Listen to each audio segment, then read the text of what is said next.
ឃើញôngពុំមិញចាថ្ងៃហ្នឹងផងដែរជោគឆ្កឹះត្រឡប់ចុះត្រឡប់ឡើងអាហ្នឹងក៏ដឹងថាជាមុខមហូបប្រចាំតកូលរបស់គ្រួសារតូចមួយនឹងដែរឥឡូវក្រៀមឲ្យôngពុំមិញចាឥឡូវនេះនាងខ្ញុំក៏បានឆាឆ្អិនរួចរាល់ផងដែរតោះអញ្ជើញôngពុំមិញពិសាអាហារពេលល្ងាចជាមួយនាងខ្ញុំម៉ាក់កូនចង់បាន style ដូចក្នុងហាងមានអីឥឡូវម៉ាក់នេះដាក់ style ឲ្យកូនញ៉ាំមើលញ៉ាំបានប៉ុន្មានមើលតោះôngពុំមិញចេញពិសាអាហារពេលព្រឹកសរុបរួមថ្ងៃត្រង់ជាមួយខ្ញុំចាថ្ងៃហ្នឹងគឺបានជាមួយនឹងបាញ់កាញ់ចាបាញ់កាញ់គ្រឿងក្នុងôngពុំមិញចាឥឡូវតេះលេងកំដរមាត់សិនôngពុំមិញចាខ្វិតយើងនឹងជាមួយអំបិលម្ទេសគាត់នៅឃើញតាមម្ទេសនឹងក៏ដឹងថាឆ្ងាញ់កម្រិតណាដែរôngពុំមិញនាងខ្ញុំឃើញផ្កាពណ៌សស្អាតអញ្ចឹងនាងខ្ញុំក៏ចង់ថតបង្ហាញôngពុំមិញមើលផងដែរហើយនាងខ្ញុំក៏ធ្លាប់ឮគេថាកុលាបតែមានបន្លាVS ស្នេហាតែងតែមានឧបសគ្គហើយមនុស្សប្រុសដែលចូលចិត្តដាំផ្កាពណ៌ស្អាតស្រស់អញ្ចឹងណាពីច្រើនគឺជាមនុស្សដែលផិតក្បត់ត្រូវអត់ôngពុំមិញចាជំរាបសួរôngពុំមិញថ្ងៃហ្នឹងផងដែរឃើញបងគាត់នាំគ្នាទិញភីហ្សាអញ្ចឹងទេខ្ញុំឯនេះក៏ចង់ទិញភីហ្សាផ្ញើកូនផងដែរមានណាក៏ជ្រើខ្ចីលេខទូរស័ព្ទបងនៅកន្លែងការងារហ្នឹងគាត់ទិញទៀតចាដោយសារទូរស័ព្ទខ្ញុំហ្នឹងឡុកទិញអត់បានôngពុំមិញចាឥឡូវមកដល់ផ្ទះហើយôngពុំមិញអើយកូននិយាយវាថា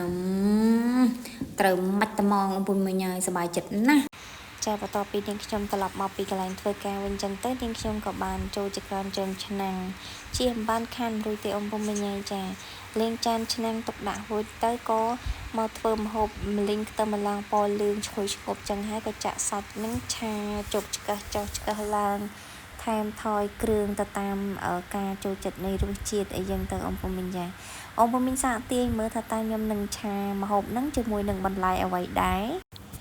ចាសម្រាប់ម្ហូបល្ងាចនេះគឺនាងខ្ញុំឆាសាច់គោជាមួយនឹងម្ល៉េះសណ្តែកគួរយើងហ្នឹងណាôngពុំមិញមើលទៅទំនងហីចាឥឡូវឆ្អិនស្រេចតោះអញ្ជើញពិសាអាហារពេលល្ងាចជាមួយខ្ញុំទាំងអស់តើសូមជម្រាបôngពុំមិញពិសាអាហារថ្ងៃត្រង់ជាមួយនាងខ្ញុំទាំងអស់គ្នាគឺមានជាមួយនឹងបាយឆាសាច់គោមួយប្រអប់កាហ្វេកន្លះកែវហើយនិងបបរសណ្តែកក្រហមមួយថង់ដែរចាសូមជម្រាបសួរពុំមិញនេះគឺជាពេញប៉ោះដែលនាងខ្ញុំបានលាងសម្អាតរួចហើយក៏ត្រៀមយកមកធ្វើជាបន្លែសម្រាប់អាហារពេលល្ងាចនេះផងដែរចាបន្ទាប់ពីខ្ទះក្តៅរួចរាល់ហើយនាងខ្ញុំក៏ចាក់ខ្ទឹមបំពងរំលីងរហូតដល់ឈ្ងុយហើយនាងខ្ញុំក៏ចាក់សាច់ចូលតែម្ដងចាជោគឆ្កឹះម្លីងវាថែមថយគ្រឿងចាឲ្យវាដាច់ទឹកបន្តិចទៅឆ្អិនល្អហើយនាងខ្ញុំក៏ចាក់បន្លែចូលតែម្ដងចូលត្រឡប់មើលភ្លក់មើលតែល្មមឆ្ងាញ់ហើយនាងខ្ញុំក៏ដួសដាក់ចានឥឡូវនេះឆ្អិនរួចរាល់ហើយôngពុំមិញចានេះក្តៅហុយតោះអញ្ជើញពិសាអាហារពេលល្ងាចជាមួយនាងខ្ញុំទាំងអស់គ្នាចាក្រោយពីការរៀបចំអាហារពេលល្ងាចរួចរាល់សម្រាប់កូនហើយនាងខ្ញុំក៏ត្រៀមបន្លែសម្រាប់ពេលព្រឹកផងដែរចាបន្លែរបស់នាងខ្ញុំហ្នឹងគឺមានដើមខាត់ណាចាចិត្តលាងវាសម្អាតវារួចរាល់ហើយនៅតែស្រស់ទឹកទេôngពុំមិញចា I love Cambodia. Cambodian people need peace.